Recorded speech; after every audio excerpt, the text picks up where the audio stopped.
সরকার পতনের পর সিলেটে চলছে হরিলুট কারবার। জানাবো মধু হৈ হৈ গান গাইতে গাইতে যুবককে পিটিয়ে হত্যা। আরও জানাবো সাবেক পরিকল্পনা মন্ত্রীর বিচারের দাবিতে ছাত্রদের বিক্ষোভ। এদিকে নেত্রকোনায় করেন ছাত্রদল, ঢাকায় করেন ছাত্রলীগ। জানাবো বড় প্রকল্পের বরাদ্দের টাকা যেন শতভাগ সদ্য ব্যবহার করা হয় বললেন সাখাওয়াত হোসেন। এবং সর্বশেষ জানাবো সাগরে লঘুচাপ, গরম ও বৃষ্টি নিয়ে জানা গেল নতুন বার্তা। শুনছিলেন সংবাদ শিরোনাম, এবারে বিস্তারিত।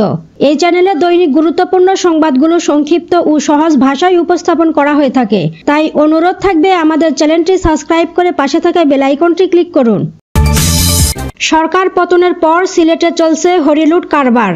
5 আগস্ট সরকার পতনের পর সরকারি বেসরকারি সম্পদ লাভের স্বর্গরাজ্য সিলেটের সীমান্তবর্তী কোম্পানিগঞ্জ গোয়াইঘাট সাদা পাথর জাফলং পর্যটন এলাকা থেকে লুটে নেওয়া হয় 150 কোটি টাকার পাথর।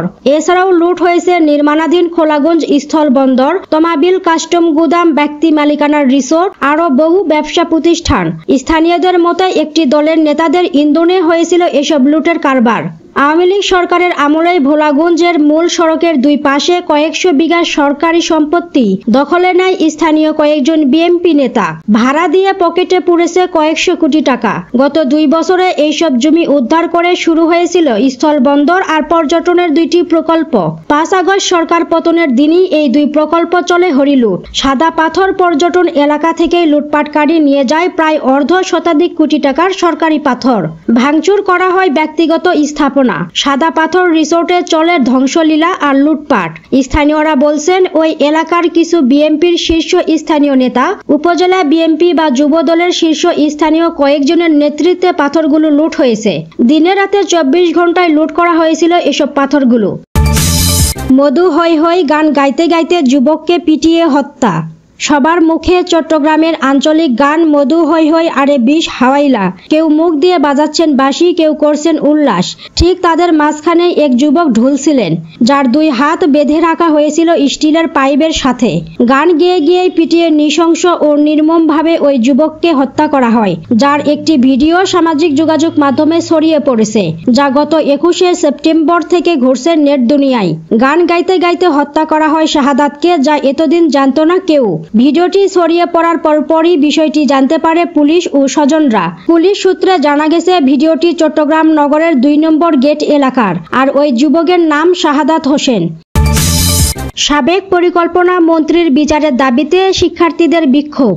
বৈষম্য বিরোধী ছাত্র আন্দোলনে শিক্ষার্থীদের উপর হামলার ঘটনায় গ্রেপ্তার সাবেক পরিকল্পনা মন্ত্রী এম.এ. মান্নানের জামিন নামঞ্জুর করেছেন আদালত। সোমবার সকালে সুনামগঞ্জ দ্রুত বিচার আদালতে মান্নানের পক্ষের আইনজীবীরা জামিন চেয়ে আবেদন করেন। পরে পক্ষে বিপক্ষের আইনজীবীদের 10 মিনিট যুক্তিতর্ক শেষে বিচারক নির্জন মিত্র তার জামিন নামঞ্জুর করেন।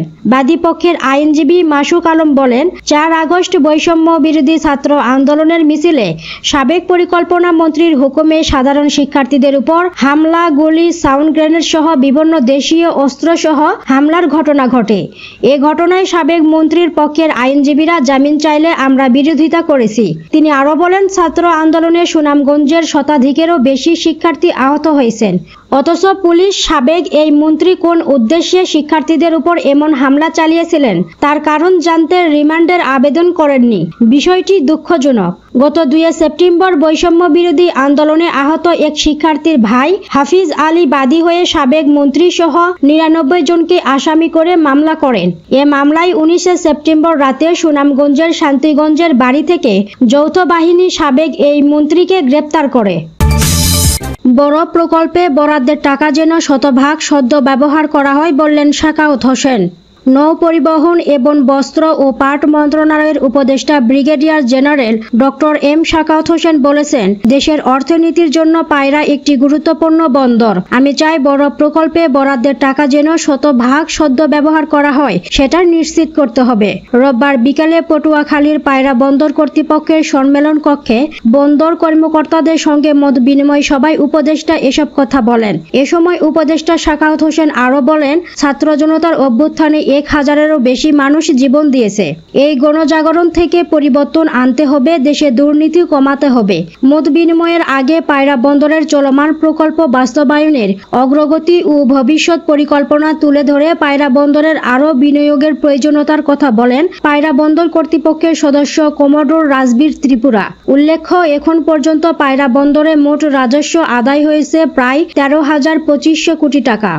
পায়রা বন্দর প্রতিষ্ঠিত হলে দেশের অর্থনৈতিক কর্মকাণ্ড গতিশীলতার ফলে দেশের জিডিপির প্রায় 2% বৃদ্ধি পাবে। নেত্রকোনায় করেন ছাত্রদল, ঢাকায় করেন ছাত্রলীগ। গার্মেন্টস শ্রমিক আন্দোলনে উস্কানি দেওয়ার অভিযোগে গত 9 সেপ্টেম্বর নেত্রকোনা জেলার কেন্দুয়া থেকে ইশতিয়াক আহমেদ হৃদয় নামের এক যুবককে গ্রেপ্তার করে কেন্দুয়া থানা পুলিশ। তিনি ছাত্রলীগের নেতা। তার বাড়ি নেত্রকোনা জেলার কেন্দুয়া উপজেলার আঠারবাড়ি এলাকায়। ঢাকায় ছাত্রলীগ করলেও নিজ এলাকায় তিনি ছাত্রদলের নেতা। কেন্দুয়া সরকারি বিশ্ববিদ্যালয় কলেজ শাখা ছাত্রদলের যুগ্ম আহ্বায়ক। হৃদয় নেত্রকোনা জেলা বিএনপির সদস্য সচিব ও কেন্দ্রীয় নির্বাহী কমিটির সদস্য ডক্টর রফিকুল ইসলাম হেলালির অনুসারী। তার ফেসবুক পোস্টেও ছাত্রদল নেতার প্রমাণ মেলে। গত 31 আগস্ট ফেসবুক পোস্টের পদবি উল্লেখ করে তিনি লেখেন, দেশ গড়েছেন শহীদ জিয়ার নেত্রী মোদের খালেদা জিয়া। আমার ভাইয়ের রক্ত বৃথা যেতে দেব না। তারা জানিয়েছে পোশাক কারখানায় নাশকতার মাধ্যমে অস্থিতিশীলতা সৃষ্টির উস্কানিদাতা ছাত্রলীগ নেতা ইশতিয়াক আহমেদ হৃদয়কে গ্রেপ্তার করেছে পুলিশ। গোপন সংবাদের ভিত্তিতে নেত্রকোনা জেলার কেন্দুয়া থেকে তাকে গ্রেপ্তার করা হয়। বিজ্ঞপ্তিতে আরো বলা হয়, সাম্প্রতিক সময়ে সামাজিক যোগাযোগ মাধ্যমে গার্মেন্টস শ্রমিকদের উদ্দেশ্যে উস্কানিমূলক বক্তব্য দিয়ে ভাইরাল হন ছাত্রলীগ নেতা ইশতিয়াক আহমেদ হৃদয়। এবং সর্বশেষ জানাবো সাগরে লঘুচাপ, গরম ও বৃষ্টি নিয়ে জানা গেল নতুন বার্তা। দেশের সব বিভাগে ঝড় বৃষ্টি হতে পারে বলে জানিয়েছেন আবহাওয়া অফিস। এর মধ্যে 7 জেলার উপর দিয়ে সর্বোচ্চ 60 কিলোমিটার বেগে ঝড় ও বজ্রসহ বৃষ্টি হতে পারে বলে আশঙ্কা করা হচ্ছে। সোমবার দুপুর 1টা পর্যন্ত দেশের অভ্যন্তরীণ নদী বন্দরগুলোর জন্য দেওয়া হয় 1 নম্বর সতর্কবার্তা। আবহাওয়াবিদ হাফিজুর রহমানের সাক্ষাৎ করা বিজ্ঞপ্তিতে বলা হয়, খুলনা, বরিশাল, পটুয়াখালী, নোয়াখালী, কুমিল্লা, চট্টগ্রাম এবং কক্সবাজার জেলার উপর দিয়ে দক্ষিণ অথবা দক্ষিণ পূর্ব দিক থেকে ঘন্টায় 45 থেকে 60 কিলোমিটার বেগে অস্থায়ীভাবে দমকা অথবা ঝড়ো হাওয়া বয়ে যেতে পারে। সেই সঙ্গে বৃষ্টি অথবা বজ্রসহ বৃষ্টি হতে পারে। তাই এসব এলাকায় নদী বন্দরগুলোকে 1 নম্বর সতর্ক সংকেত দেখাতে বলা হয়েছে।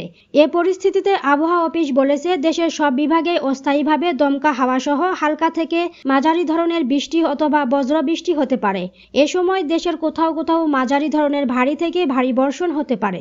দেশের সব বিভাগেই ঝড় বৃষ্টি ও ভারী বর্ষণের এ প্রবণতা আগামী কয়েকদিন অব্যাহত থাকতে পারে বলে ধারণা করা হচ্ছে। সোমবার নিউ ইয়র্কে যাচ্ছেন ডক্টর ইউনূস, বহরে 57 জন। জাতিসংঘের সাধারণ পরিষদের অধিবেশনে যোগ দিতে সোমবার নিউ ইয়র্কে যাচ্ছেন অন্তর্বর্তী সরকারের প্রধান উপদেষ্টা ডক্টর মোহাম্মদ ইউনূস। সফর সঙ্গী, নিরাপত্তা বাহিনী ও গণমাধ্যম কর্মী মিলিয়ে মোট 57 জনের একটি বহর নিয়ে যাচ্ছেন তিনি। জাতিসংঘ সাধারণ পরিষদের সাধারণ বিতর্ক পর্বে 27 সেপ্টেম্বর বক্তব্য দিবেন প্রধান উপদেষ্টা ডক্টর মোহাম্মদ ইউনূস। শনিবার পররাষ্ট্র মন্ত্রণালয়ের সংবাদ সম্মেলনে এসব তথ্য জানান পররাষ্ট্র বিষয়ক উপদেষ্টা মোহাম্মদ তৌহিদ হোসেন। সাধারণ পরিষদের অধিবেশনে সাধারণত সরকার প্রধানের সফর সঙ্গী বহর বিশাল হয়ে থাকে, তবে ডক্টর ইউনূসের অন্তর্বর্তী সরকার এক্ষেত্রে ব্যতিক্রম হবে। জাতিসংঘ সফরে প্রধান উপদেষ্টা এবং প্রোটোকল মিলে মোট 57 জনের একটি প্রতিনিধি দল নিউ ইয়র্কে যাবে। প্রধান উপদেষ্টার সফর শেষ করে নিউ ইয়র্ক থেকে ঢাকার পথে রওনা হবেন আগামী শুক্রবার রাতে। এ বিষয়ে বর্তমান সরকার ব্যয় সংকোচের সিদ্ধান্ত নিয়েছে জানিয়ে পররাষ্ট্র উপদেষ্টা বলেন, অবশ্যই অপ্রয়োজনীয় কোনো খরচ করা যাবে না, তবে কিছু বিষয় আছে আমরা চাইলেও সংকোচ করতে পারি না। এর মধ্যে নিরাপত্তা সবার উপরে। সব মিলিয়ে সদস্য সংখ্যা হবে 57 জন। তার মধ্যে বড় একটি অংশ নিরাপত্তা ও প্রেস। আমি আপনাদের একটু বলতে পারি, সেখানে যাদের প্রয়োজনীয়তা রয়েছে কেবল তারাই যাচ্ছেন। এ সময় শেখ হাসিনা সরকারের আমলে জাতিসংঘের অধিবেশনে যোগ দিতে যাওয়ার বহরের একটি পরিসংখ্যান তুলে ধরে পররাষ্ট্র উপদেষ্টা বলেন, স্বাভাবিক সময়ে সংখ্যা ছিল 344 থেকে 335। এটা ছিল 73 ও 74তম অধিবেশনে। আগে যারা বড় বহর নিয়ে যেতেন তারা কেন সেটা করতেন তা আমি বলতে পারবো না। হয়তো এটা কোনো অর্জন ছিল, কিন্তু আমার তা জানা নেই।